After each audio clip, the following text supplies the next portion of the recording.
Tiernan, Jeff, another very exciting announcement for the club that Jeff is going to be taking over our youth development phase at the academy. Tiernan, tell us a little bit about what that looks like and what that will look like in the months to come for that age group from 6 to 12. Again, the youth development phase is another massive part of where we want to go as a club, and this will be pretty much the backbone of Larne Football Club. This will be give these young players the grounding that will hopefully allow them to go in and play at our professional development phase, go across the water, come into their scholarship, and hopefully eventually come into our first team. And we wanted to make sure that, especially the local kids, the young boys and girls in Larne, that we can give them every opportunity first and foremost by doubling their contact time, trebling their contact time, making them technically competent. And when we were talking about this and going through this, there's probably no better person than, as we call him, Mr. Larne himself. He's been there, he's done this.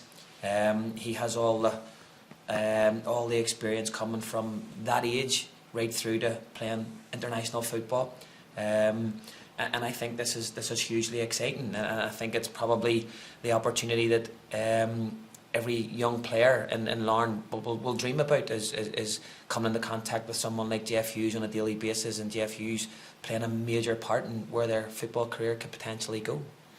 Yeah, you preempted the next question. I was going to say, how important is it to have somebody like Jeff, who obviously has come through all the age groups and has done all that he's done in his career and continues as well? How much, important is it to have somebody that can, sort of motivate and inspire, young players from as young as 6 onwards? I think it probably brings you back to one of the first conversations that I had with Jeff.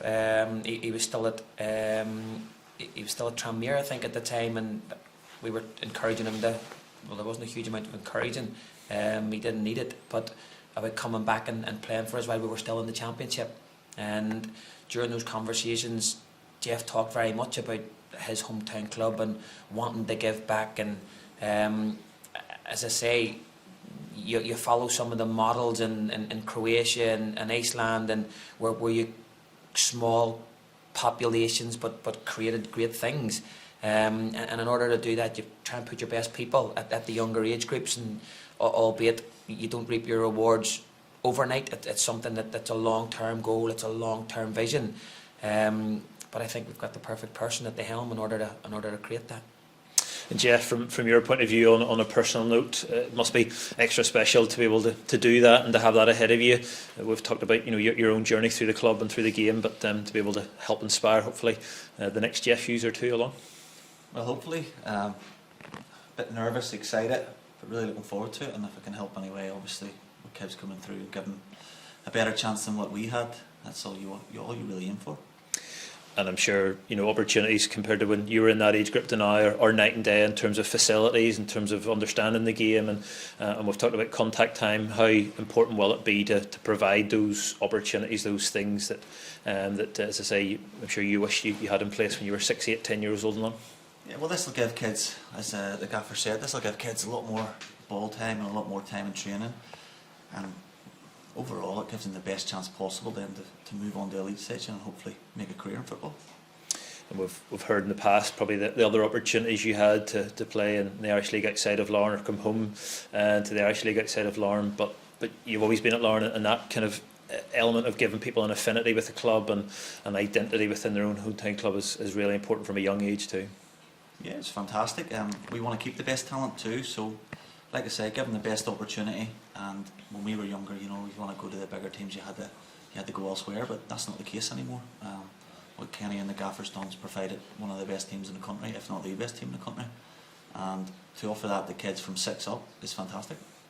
Yeah, and we see young players, young people on the terraces, and so many more young people, wearing Larne shirts and hats, etc., around the town. Is this another sort of development of that in terms of growing our own and as you say, wanting to keep the best young talent in the town and add to it as well?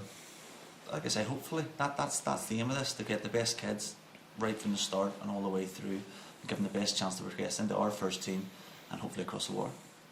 And Tiernan, what practically what will that look like? You've talked about increased game time and contact time on the pitch, but what are maybe some of the building blocks that we'll put in place for those in this youth development phase?